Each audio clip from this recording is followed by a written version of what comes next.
My topic is management of tibial plateau fracture, Schatzker type 5 and 6 with compromised soft tissue by minimal internal and external fixator under the guidance of Dr. Om Shah, sir.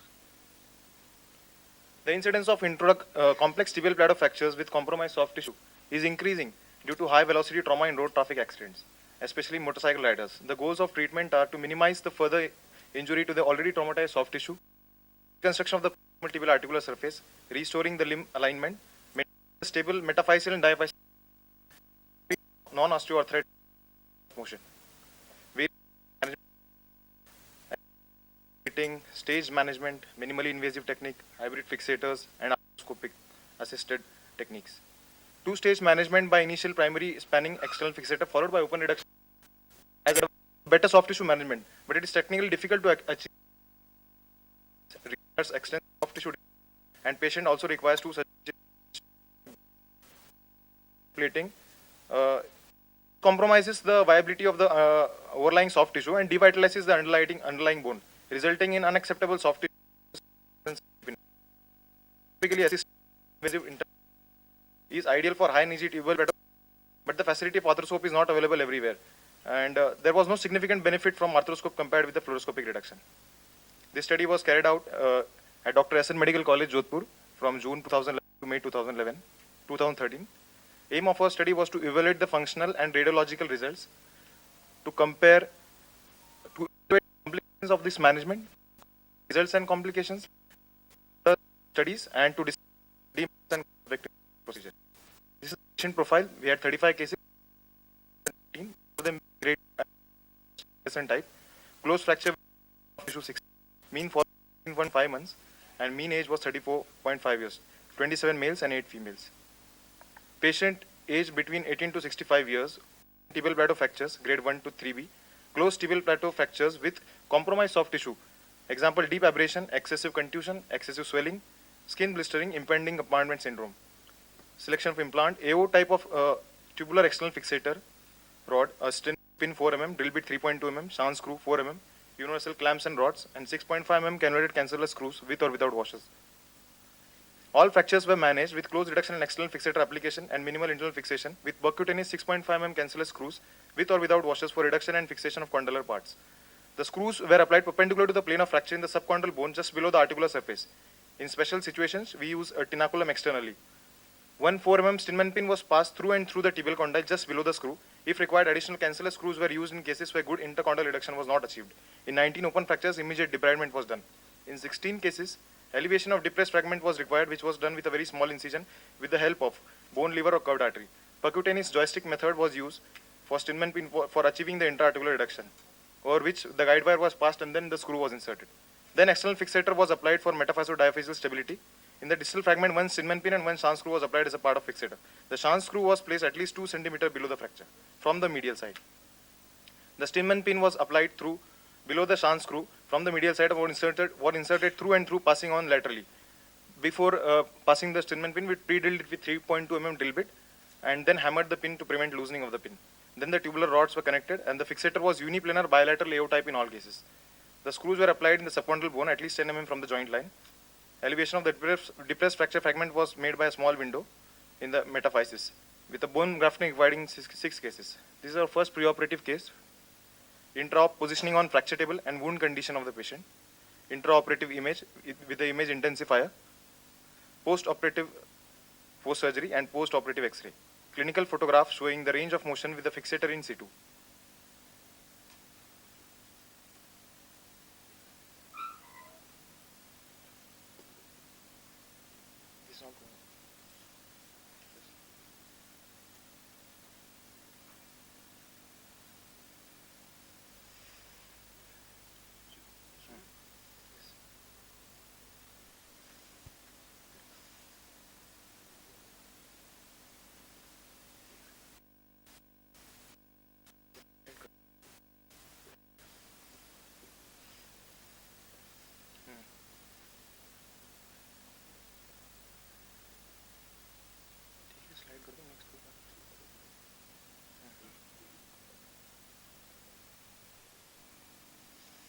Sorry for the disturbance.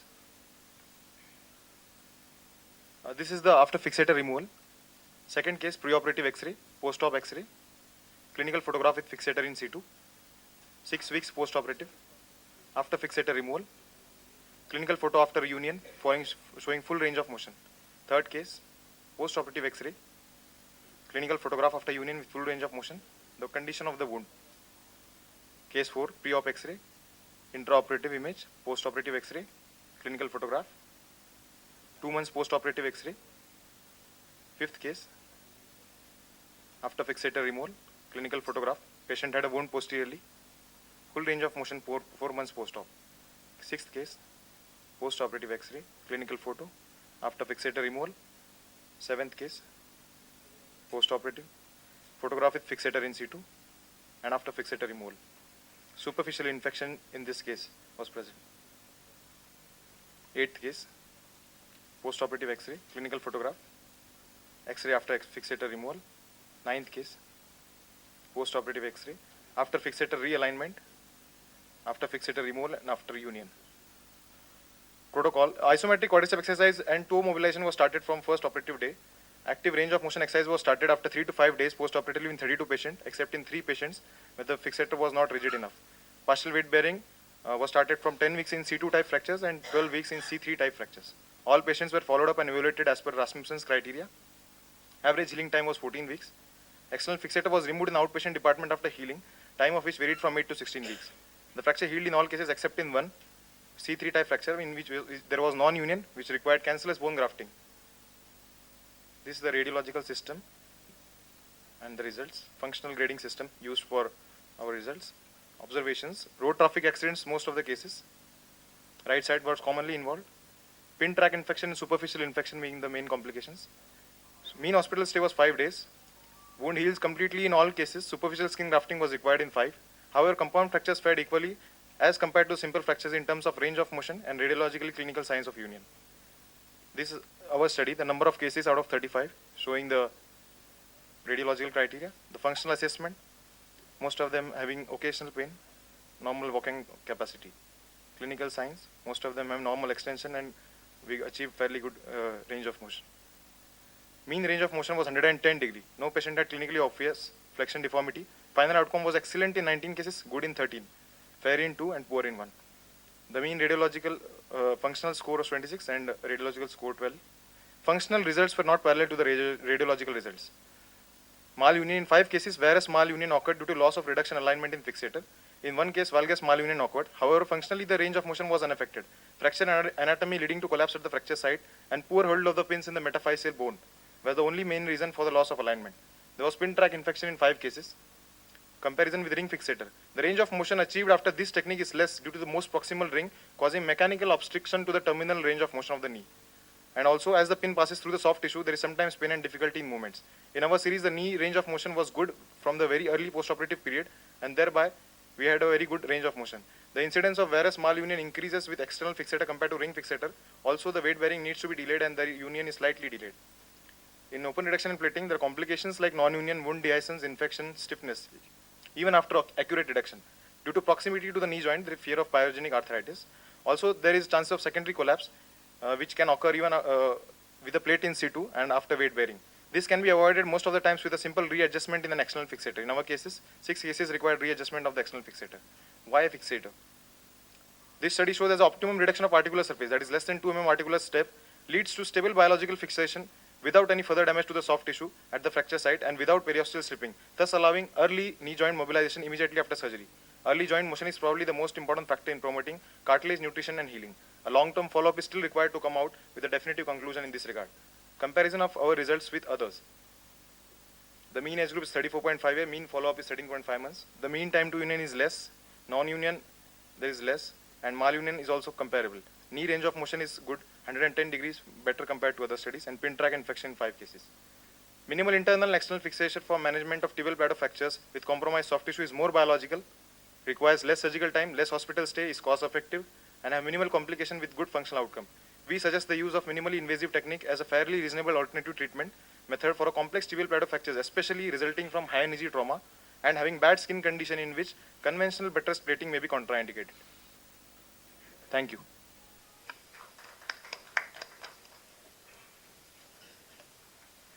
Now it's open for discussion. Any questions?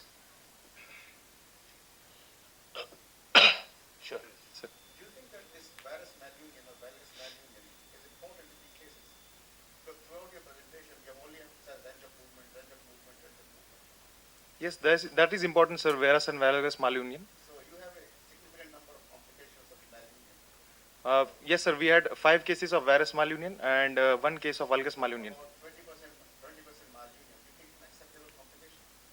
Out of sir, 14% we had the rate, but sir, clinically when we saw that the range of motion was unaffected, so I'm saying that you only emphasize the limited, but do you think that this malunion is going to affect the function of the knee, say 2 years, 5 years, 10 years down the line? yes, sir, it can affect. That is why I mentioned that it requires a long-term follow-up to evaluate the complications of osteoarthritis. When we have a long-term follow-up, since this is a study of 3 years, we will have to see the long-term follow-up to see. How do you think, with your method, can you avoid complications in next 35 cases of yours? If Sir- you are continuing this method, first 35 you observe that there is a unacceptable varus or valgus malunion, minor valgus. Is there any way, continuing with this method, you think you will be in your next cases, the complication rate of this malunion will be less? Sir,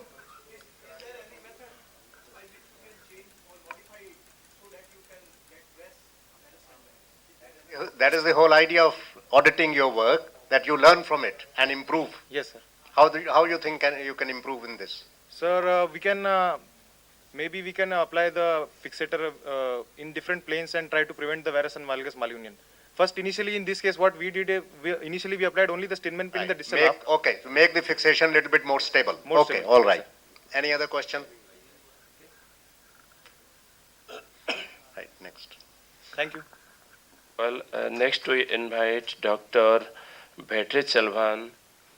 He will be talking on functional and radiological outcome of Skyscraper type 5 and 6 tibial plateau fractures treated with dual plating. Yes, sir. Good morning to all. My study is about the functional and radiological outcome of Schatzker type 5 and type 6 tibial plateau fractures treated with dual plating technique. Tibial plateau fractures are complex intra-articular injuries accounting for about 1% of all the fractures. The Schatzker type 5 and type 6 are bicondylar fractures associated with severe articular depression, condylar separation and widening, and divascular comminution and dissociation. Also, the fracture morphology of the bicondylar patterns have a posteromedial fragment which is not going to get reduced with the routine lateral plate and screw fixed angle construct, and this posteromedial fragment is present in 59% of the bicondylar fracture patterns. Hall in the year 1967, he described it as an isolated fragment, and Barry in the year 2005, he described the morphology of this fragment, and in the year 2008, he published about its association with the bicondylar tibial plateau fractures. Among the various treatment options available for the bicondylar patterns, the dual plating technique is the most appropriate technique as it buttresses the medial comminution and it also reduces the posteromedial fragment. These are the various articles quoting in the usefulness of this dual plating technique with dual incision. But as evident from the world literature, the importance of anatomical reduction on the functional outcome is not studied yet, and also the comparison of the radiological outcome with the functional outcome in the world literature is very much sparse. As evident from this table, different studies by different authors have quoted varied reports on the complication rate of this fixation. So, with the following background, we wanted to study about this dual plating technique in our institute with the following aims and objectives. First is to study about the functional outcome and the radiological outcome separately, and second is to correlate the functional outcome with the radiological outcome. Third is to study the complication rate of this fixation.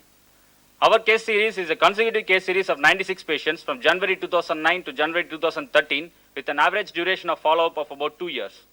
All patients with acute closed bicondylar patterns in patients more than 18 years were included in our study, and fractures with vascular injury, pathological fractures, patient with prior knee joint infection, unicondylar patterns and open injuries were excluded from our study. A lateral split was managed with an anterolateral approach, a medial split was managed with the posteromedial approach in supine position, and a posteromedial fragment was reduced with the posteromedial approach in prone position. From these sources of data, the details were recorded in a special proforma, and the analysis was done with a student t-test and a Pearson correlation analysis. The functional outcome during follow-up was graded using the Rasmussen functional grading system, which includes the pain, walking capacity, extension, range of motion and stability, and patients who had an excellent and good functional outcome were labeled to have an acceptable functional outcome. The radiological outcome was graded using the Rasmussen anatomical grading system, and patients who had an excellent and good radiological outcome were labeled to have an acceptable radiological outcome. These are the following radiological parameters which we analyze. articular depression, which is a sign of degeneration, condylar widening, a sign of instability, tibial plateau tilt, which is used as an indicator to detect any varus collapse, and posterior slope angle, if it is decreased, it is going to affect the flexion, and if it is more, it will result in the flexion instability. Most of our patients were male patients, with road traffic accident being the predominant mode of injury. There was an average delay of about 7 days from the time since injury to the time of surgery. And the predominant fracture pattern was type 6, with the posteromedial fragment present in 90.6% of our patients. Coming to analysis of our results, 94.6% of our patients had an acceptable functional outcome, and 96.8% of our patients had an acceptable radiological outcome.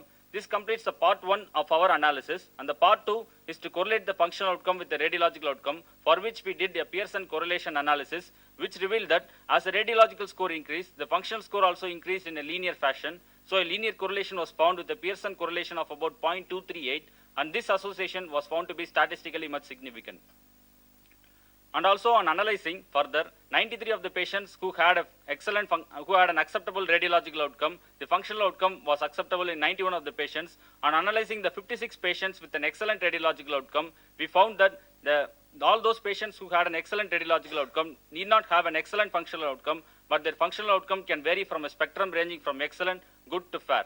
This indicates a lacuna in the Rasmussen radiological scoring system, which indicates that there is a lack of one-to-one relationship between the radiological outcome and the functional outcome, and a patient with an excellent radiological score need not have an excellent functional score, and its functional score can fall from anywhere from excellent, good to fair. And also in our case series, we had 5 patients with an unreduced posteromedial fragment. These were the 5 patients with the unreduced posteromedial fragment, and this patient had a good radiological outcome, which was therefore acceptable, and this patient had an excellent radiological outcome and therefore acceptable, but their functional outcomes were not acceptable.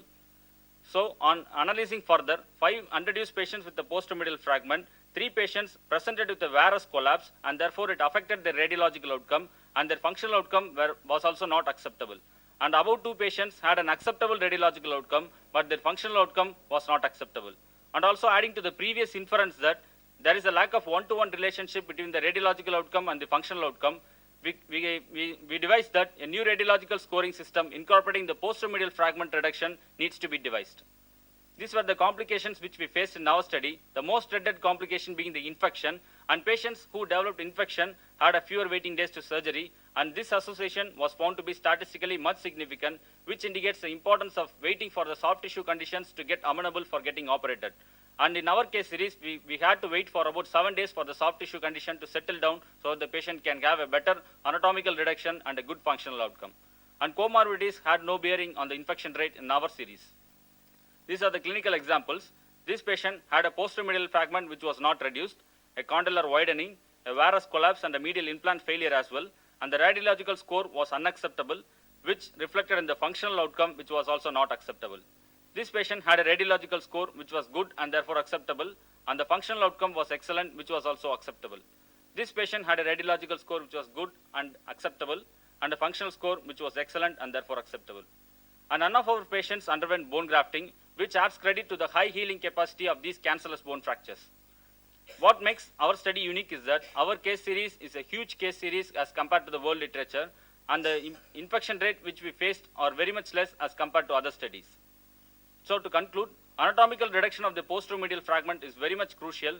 An average waiting period of about 7 days for the soft tissue conditions to settle down will result in a good amenable condition for surgery, and therefore we can achieve a better anatomical reduction and a good functional outcome, and bone grafting is not a must. So a patient with an excellent radiological outcome as detected by the Rasmussen radiological scoring system need not have an excellent functional outcome, and his functional outcome can fall from anywhere from excellent, good to fair. This indicates a lacuna in the lacuna in the radiological scoring system, and therefore the posteromedial fragment, which is the most spoken topic about the bicondylar fracture patterns, needs to be introduced in the radiological scoring system. Thank you, sir. Well, now I request the audience to ask questions. Yes, sir.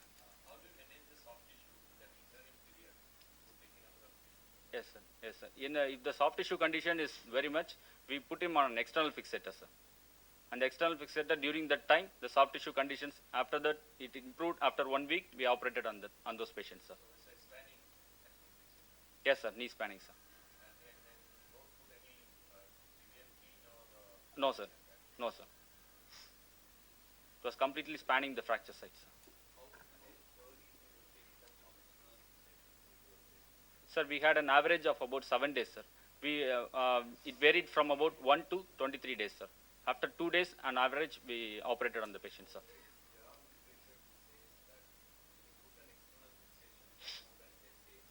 Yes.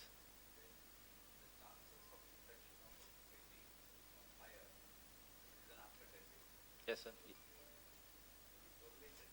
Yes, sir. In our external fixation, we didn't put any Steinman pins or any canceller screws into to reduce the fracture site, sir. It was completely spanning the fracture zone, sir. So it reduced the infection rate as well, sir.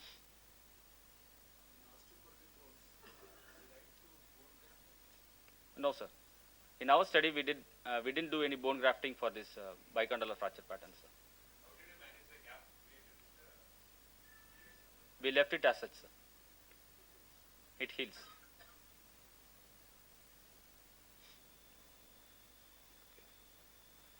Sir, you want to ask question? Okay, thank you. Thank you, sir.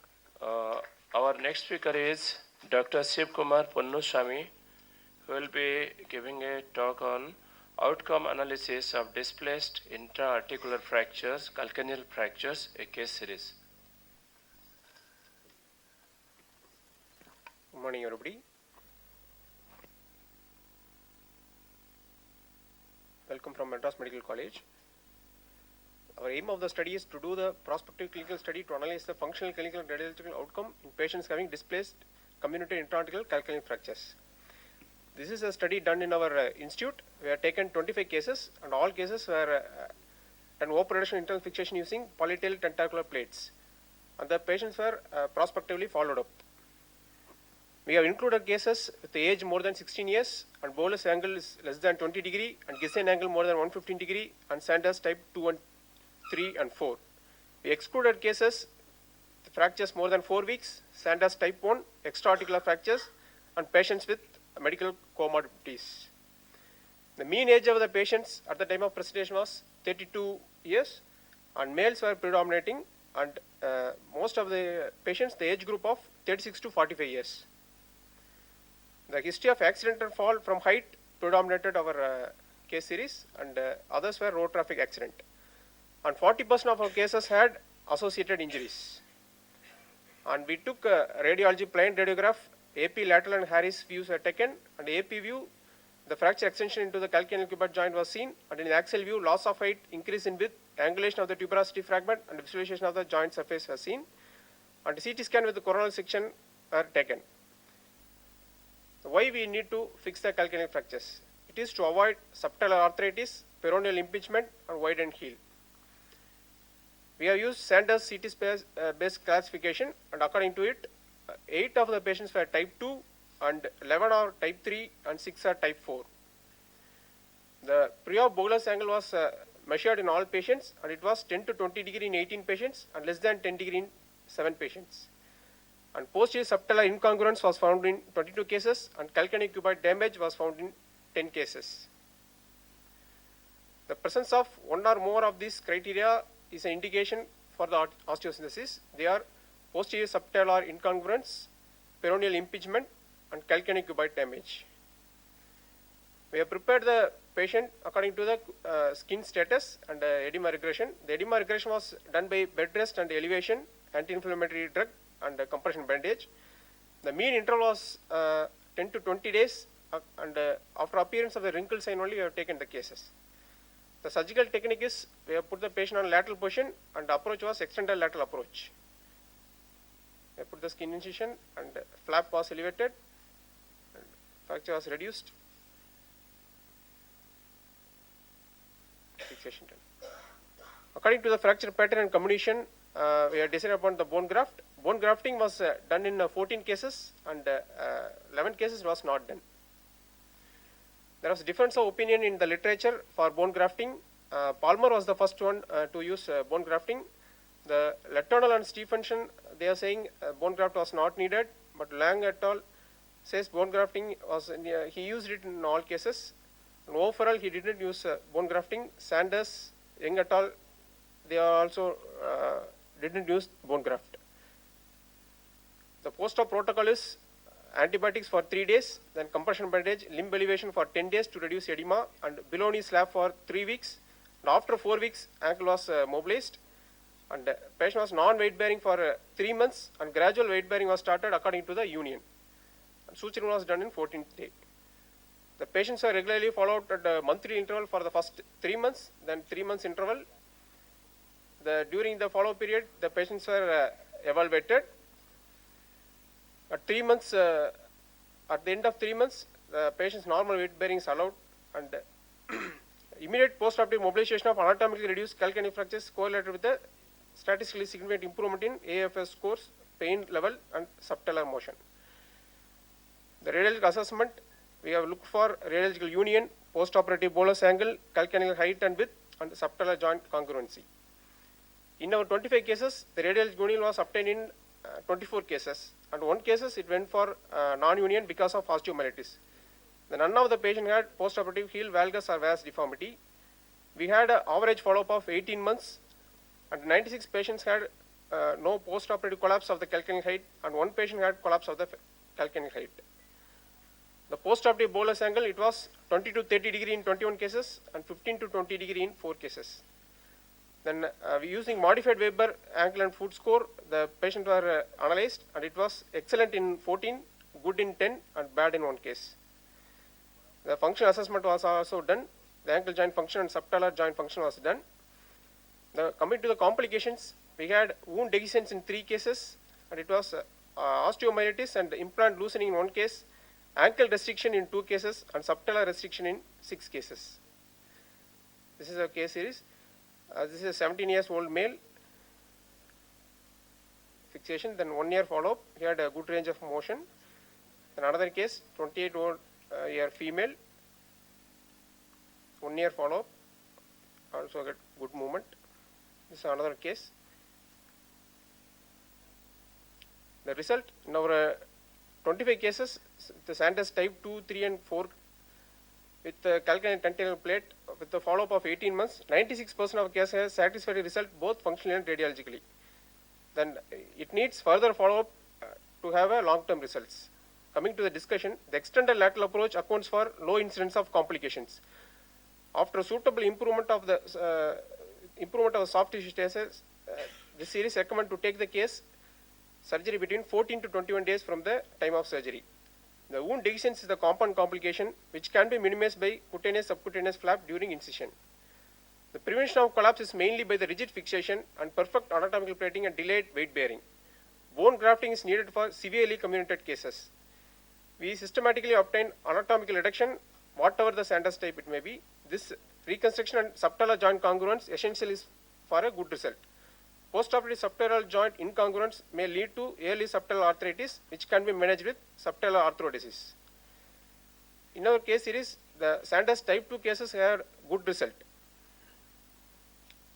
Those cases which are contraindicated for surgery due to age and associated pathology like diabetes, peripheral vascular disease, we advise plaster cast mobilization, and congruent fractures we have done closed with the plaster cast and percutaneous pinning for more displaced fractures.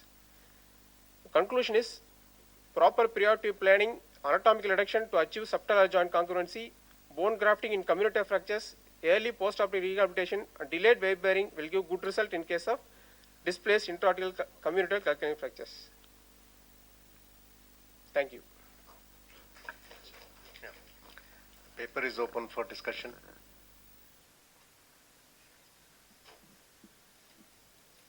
Was there any sural nerve injuries in your series? No, sir, we have not encountered.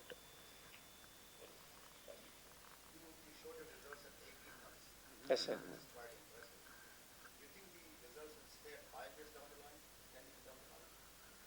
No, sir, we have to follow up to give a.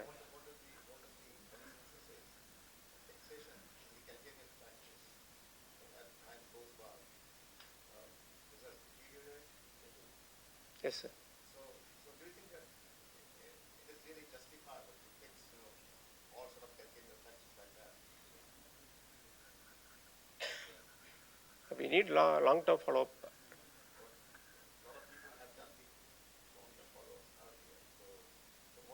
What does the literature say about the long-term follow-up? That's the question. Yeah, we need to fix it up.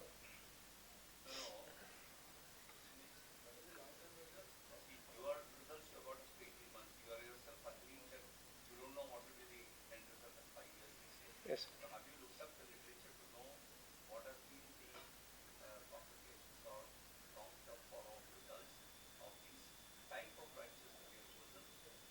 Yeah, the long-term follow-up in literature says it is good. Yes, sir. Okay. Okay. Can we have the next speaker, please? Dr. Bitan Maiti.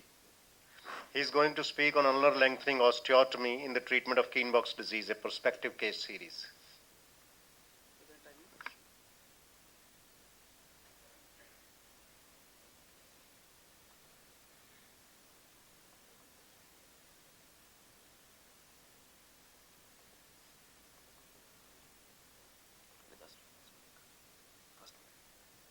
This one.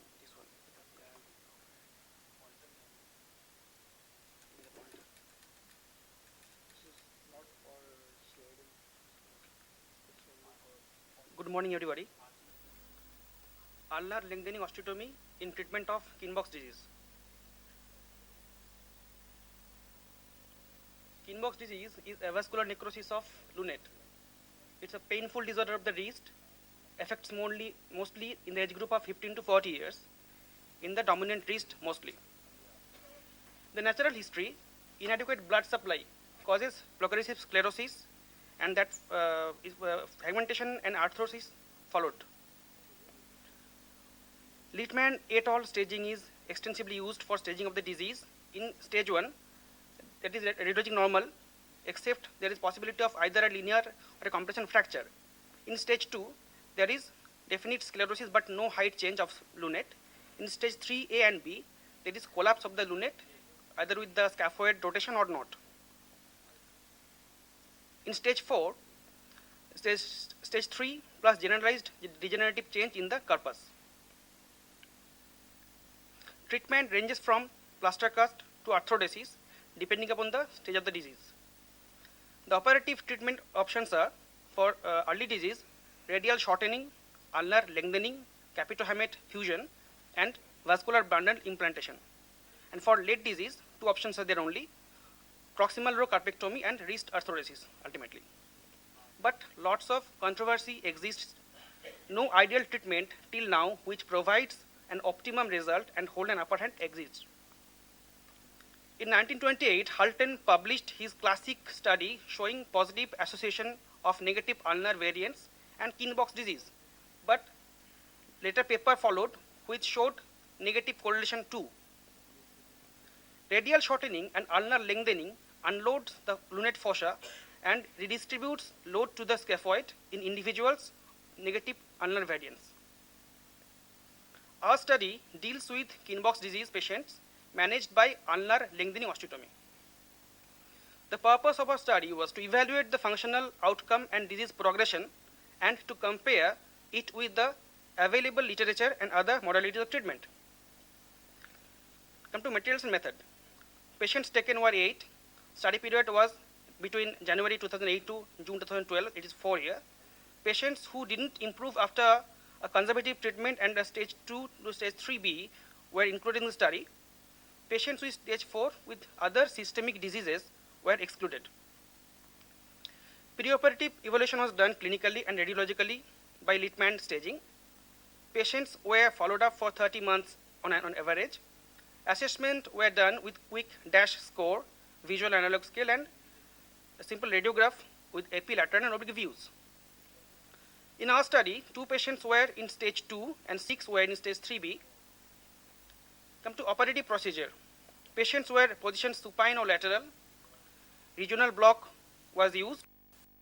Ulnar was approached with a dorsal incision and ulnar osteotomy was done in the distal 1/3 of the ulna. These are the intraoperative photograph showing positioning, scrubbing, and incision, and ultimately osteotomy and closure. The amount of lengthening calculated was negative ulnar variance plus 1 millimeter.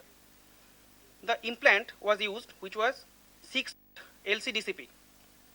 Bone graft was used from olecranon process with the same side. This is the diagrammatic representation of the same procedure described. In postoperative care, limb was immobilized in a long arm cast for 3 weeks, and it was followed by active range of motion. In follow-up, clinical and radiological assessment was done. Stage of the disease and its progression was noted. Functional improvement were assessed with quick dash score and visual analog scale. Complications like infection, non-union, graft site morbidity was also noted, and normal activity was noted. In a result, out of 8 patients, 2 patients lost to follow-up, and remaining 6 were followed up for minimum or average 30 months. It is our demographic data. Among the 6 patients, male-female ratio was 2:1. 83% was on dominant hand, and there was no bilateral involvement. Patients were of mean age 20. Results. At the last follow-up, 6 patients were asymptomatic with a VAS grade 0, and 1 reported mild pain with a grade 2 VAS score, and mean quick dash score was 14.94 points. There was significant mean increase of range of motion 23 degree from preoperative value. In radiological evaluation, the objective of leveling of distal radioulnar joint was achieved in all cases. The ulnar variance increased from a mean negative value of minus 0.63 to plus 1.11 millimeter. At the 3-month follow-up evaluation, all osteotomies showed radiological signs of union. No wrist had radiological evidence of carpal degeneration. No major complications were reported in the follow-up. There were no non-union and no infections. Number of patients reported ulnar-sided. No patients reported ulnar-sided wrist pain. This is a X-ray showing Littmann stage 3A in on all the patients. It is the intra photograph showing the plate and the bone graft in situ. It is the 6 months postoperative follow-up showing the scar and the range of motion with the patient was asymptomatic, pain-free. Another patient showing pre-off, immediate intra-off and postoperative photograph showing significant increase in the positive ulnar variance. Discussion. Previous studies reported that radiological improvement is a minimal or there is no further increase in the stage of the disease following treatment. But there is no correlation between postoperative clinical and radiological improvement. In our study, 5 patients, that is 83%, were having good clinical, that is 60% improvement of quick dash score and radiological improvement, and 1 complained of no improvement subjectively. There was no significant progressive lunate collapse in our patients in this follow-up period. All of the patients achieved radiological union at mean of 6 months with no case of non-union in this series. This is mainly due to the accurate and stable fixation of osteotomy site achieved per-operatively, as well as no complication related to graft donor site. In summary, ulnar lengthening osteotomy is a less demanding yet a good option in mild to moderate case of Kienbock's disease. Our study did not experience complications like non-union as per previous literatures and with good functional outcome.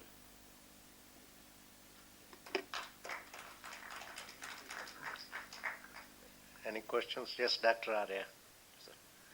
You included grade 3B Yes, sir. and did them this operation. Yes, sir. But in the grade 3B, the unit is already collapsed. Yes, sir. So you can't do much by doing this operation. These are the both preserving operations. Yes, sir. They should be done before the unit is collapsed. So they are suitable up to grade 3A only. Yes, sir. Once the unit has collapsed, there is absolutely no point in doing these operations. And Sir. the thing is that, why did we consider a radial shortening osteotomy than the ulnar lengthening one, which is a much more simple, predictive, and less expensive operation? In literature, there are comparison between the two processes already has been done, but ulnar osteotomy in our study approach of the ulna is easier than radius, and in previous studies there were incidents of non-union in ulna because there was lengthening, there was a gap. But in our series, as we used bone graft, which was taken from the same limb, there was no non-union. So,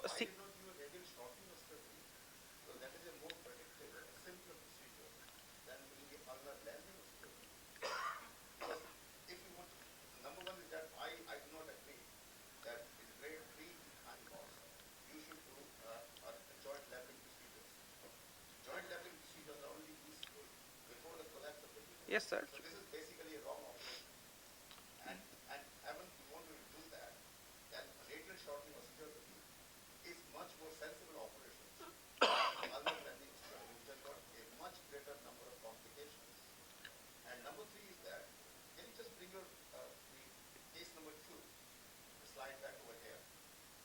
Yes, sir. Now, in this case, Yeah. this is the preoperative knee, the knee is collapsed. And the postoperative knee, the knee has completely reformed. I don't think they're correct pictures. These are two different patients. No, sir. Because after joint leveling, in some instance, there is regeneration of blood supply, revascularization also occurs.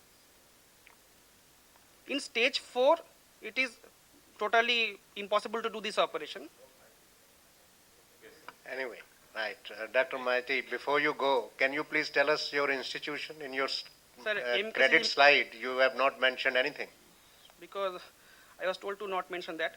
No. I'm from MKCG Your- Medical College. Which Odisha. college? MKCG Medical College, Berhampur, Odisha. Right. And you should also, in your credit slide, you should mention the name of your supervisor or guide, because all these operations are not done by you. Sir, our guide told us, Acha. as this is a competition paper, don't mention institution and teachers.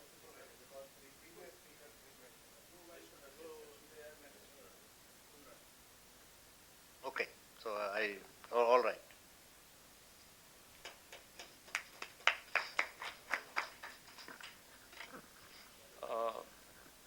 May you invite Dr. Sohail Abbas? He'll be talking on diffusion tensor imaging observations in port spine with or without neurological deficit.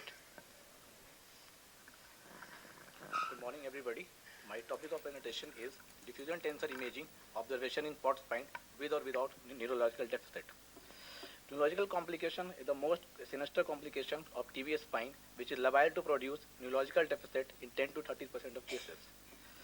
The following prognostic indicators for neurological recoveries, which were reported in the literature, are cord edema and mild cord atrophy has been correlated with good neural recovery, whereas myelomalacia and severe cord atrophy has been correlated with severe neural deficit and poor outcome. The basic principles of MRI and DTI. MRI works on behavior of electrical charge of hydrogen atom in magnetic field, whereas DTI acts on the principle of motion of water molecules in water molecules in a tissue, that is in a body in motion. Now, what is isotropic? Water molecule diffusion in a liquid environment occurs in a random motion, that is called Brownian motion, and this is isotropic.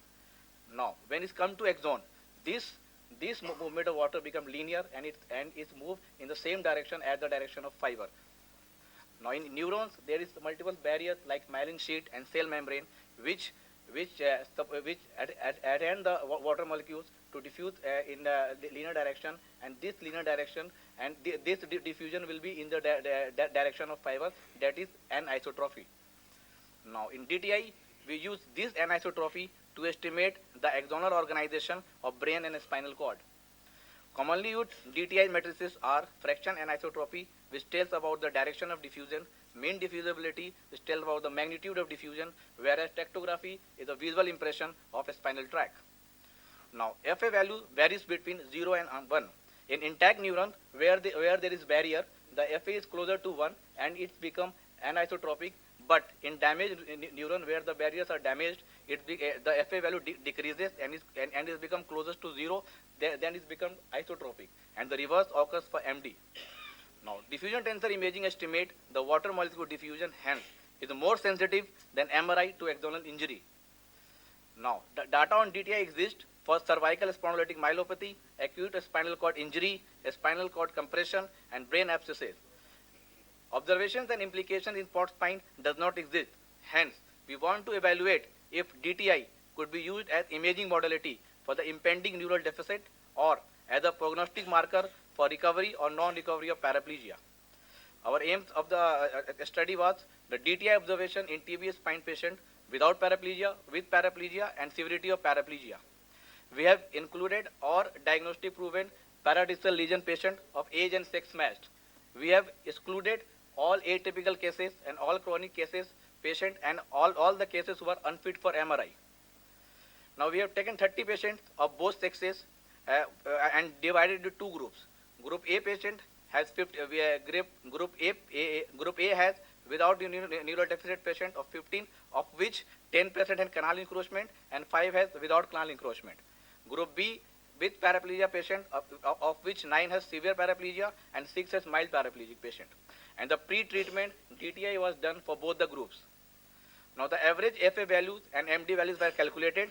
We have calculated first above the site of lesion, that at the normal site, at the site of lesion, and below the site of lesion. Now the visual impression of the tectography was done to document changes in the spinal tract. Now on the right side, it's the axial section of the MRI, and on the left side, it's corresponding DTI value.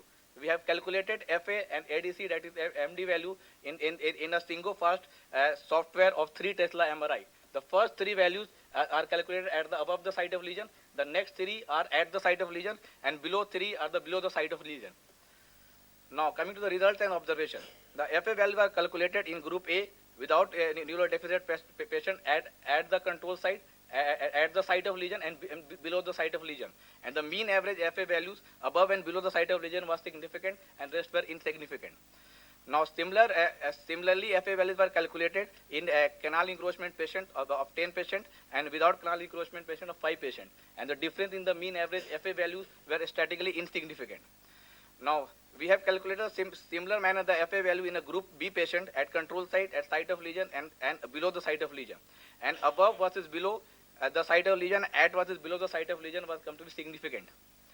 Now similarly, we have calculated FA values in 9 patients of severe paraplegia at control site, at the site of lesion, below the site of lesion, and only at and below the site of lesion was significant and rest were insignificant. Now similarly, for mild paraplegic patient, in sick patient we have calculated these FA values and the values were compared among each other and all were significant.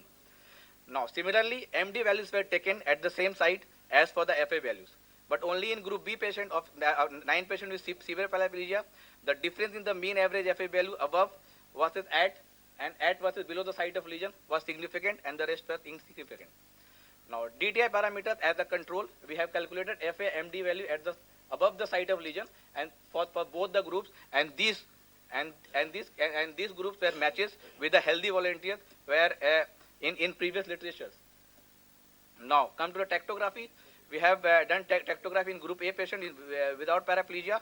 There were in 15 patients, there is 14 patients, there is disrupted fiber tract at the site of lesion. There was no disruption at the site of lesion in 1 patient, and in 13 patients, there were distally traced spinal cord tract were comparably less than the upper cord tract.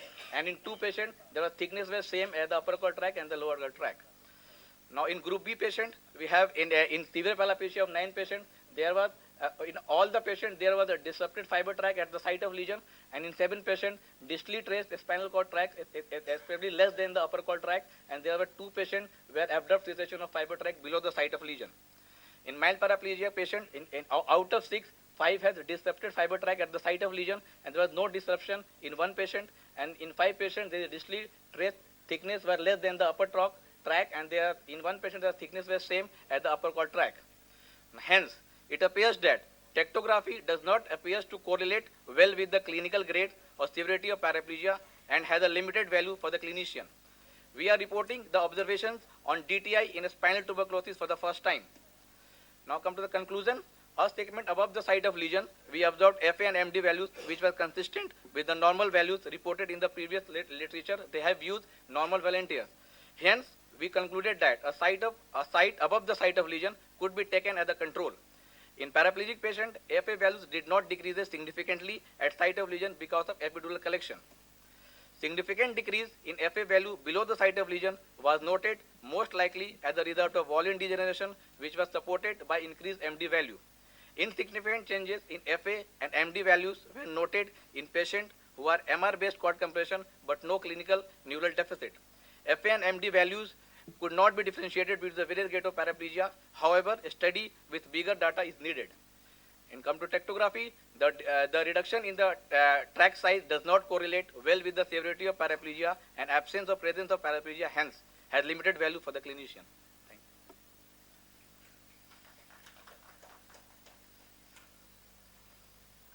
you. It's open for discussion. Any questions from audience?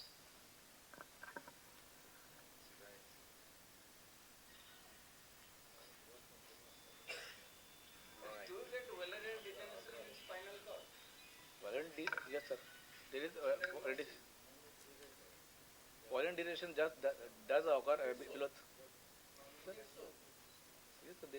There is literature showing it only. Definitely, sir.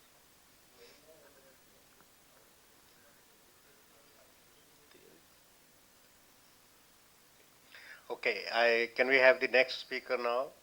Dr. Naveen Goyal, and he's going to speak on comparison of stainless steel and titanium elastic nails in the treatment of pediatric femoral shaft fractures, a randomized controlled trial.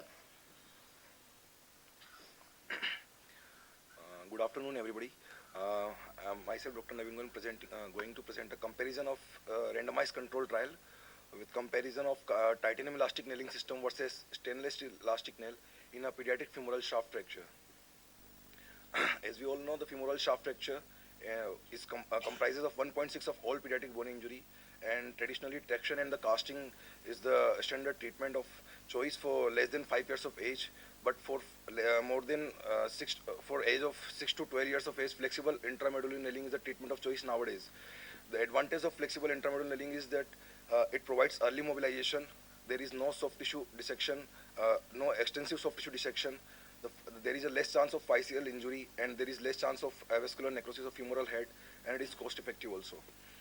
The aim of my study was to compare the clinical and radiological outcome in fresh closed femoral shaft fracture in children of 6 to 12 years of age, stabilized by either titanium elastic nailing system or stainless steel elastic nails. The comparison of the clinical and radiological outcome was done in terms of time to union of fracture in each individual group and radiological angulation in coronal and or sagittal plane. The study was a randomized controlled trial done in Department of Orthopedics of University College of Medical Science and JTB Hospital. The duration of the study was November 2011 to April 2013. Total 35 patients were included in the study. The inclusion criteria were the age group of all the children of 6 to 12 years of either sex with closed post-traumatic femoral shaft fracture operated within 10 days of the injury, located 3 centimeter below the lesser trochanter or 5 centimeter above the distal femoral physis. Winkist type 1 and type 2 fracture was also included, and no other ipsilateral contralateral major limb injury, including the treatment and rehabilitation. The exclusion criteria were pathological fracture or any major systemic illness, malignancy which precludes the treatment within concerned time frame, or patient is taking drug affecting fracture healing like steroid or anti-cancer drug, or patient or parent guardians were not willing for the participate in the study.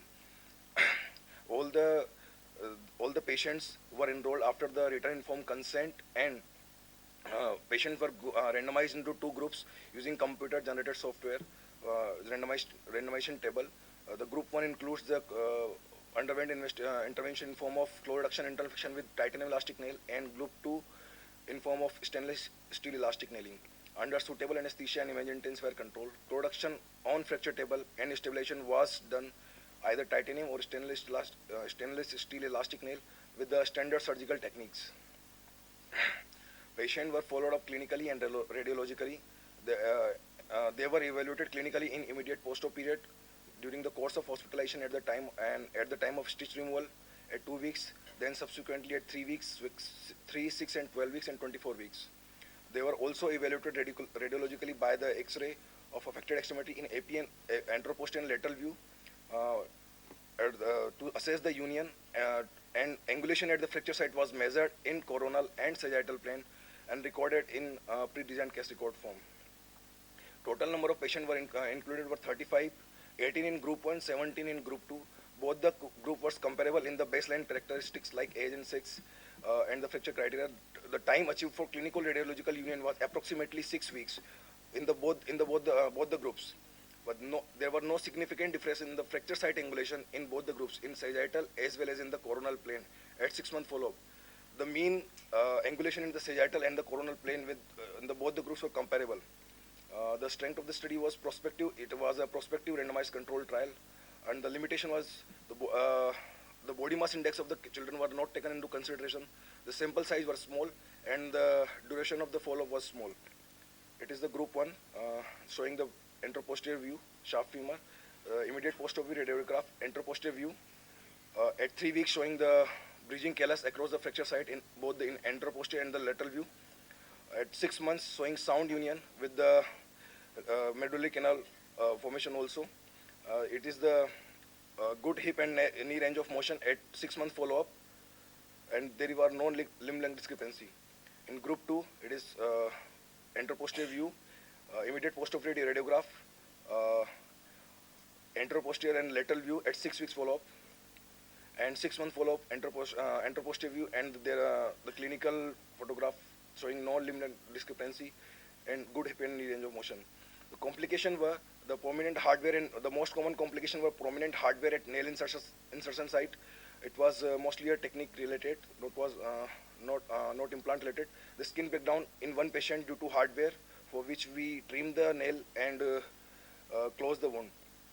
Knee pain and intertwining of nails intraoperatively, which was corrected. The conclusion is the 3 weeks, 6 weeks, and 6 month follow-up. There is no significant difference in the appearance of the bridging callus in both the groups. There were no significant difference in the fracture site angulation in either of the groups at the 6 month follow-up. There were no difference in the occurrence of complications such as prominent hardware in either of the groups. As the cost of stainless steel nail is much less than titanium nail, with comparable clinical radiological outcome in children of 6 to 12 years of age with femoral shaft fracture at 6 month follow-up in a resource constant setup, the stainless steel elastic nail can be considered as a viable option. Thank you. You said most of the complications were because of the hardware and technique related. So what was, in the technique which caused this problem? So if the implant is How can you avoid that?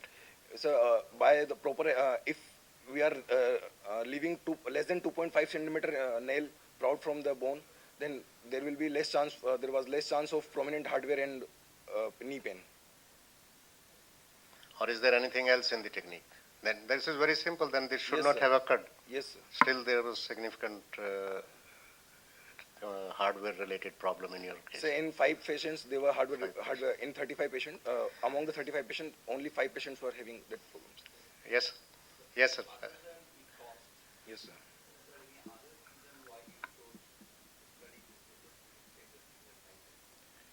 No, sir.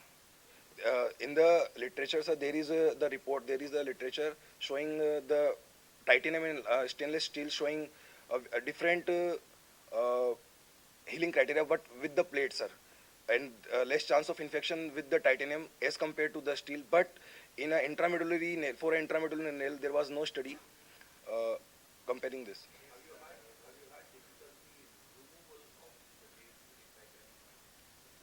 So there were we removed the nails after 8 to 9 months of the operation. There was no difficulty in the operation, sir, removal between the two, sir. There were no difficulty. We have not included that in our study, but we have removed and we have found no difficulty in removing, sir. I am Dr. Sherwani from Aligarh. Yes. Very good paper. And the fact of the matter is that all the operation theaters have K-wires readily available and is so cheap. So, and the results are comparable. Yes, sir. So I congratulate you on that study. And tell me, did you have any patient having lengthening of the activity? I know it will get compensated, but lengthening had occurred, I have seen. Sir, lengthening was there in some patient, but sir, it was less than 1 centimeter. So there was no clinical relevance. We we want to take the patient which have a clinically significant limb length discrepancy, but the lengthening was in the 3 patient and shortening was in 2 patient. So sir, but it was less than 1 centimeter. So we did Right. not. Yes, Dr. Arya, last question. Sir, for cost, sir, only cost for. Yes. Sir, it is 5 to 6 times stainless. Yes, sir. Right. Okay. Now, in your technique, before you go, did you bend the wires at the end? Yes, sir. That is what you should not do to prevent Sir- the hardware problem, and it is now well documented in literature Sir, that we should not bend. at the apex of at the fracture side we bend. No, at the point of entry. No, sir. Most of your X-rays that you showed, the nail has been bent, and it is well documented that this is what causes the the hardware-related problem. And if you don't do that, irrespective, just let it stay flush with the distal part of the bone, and it will be all right. Thank you. Next speaker, please. Thank you, sir.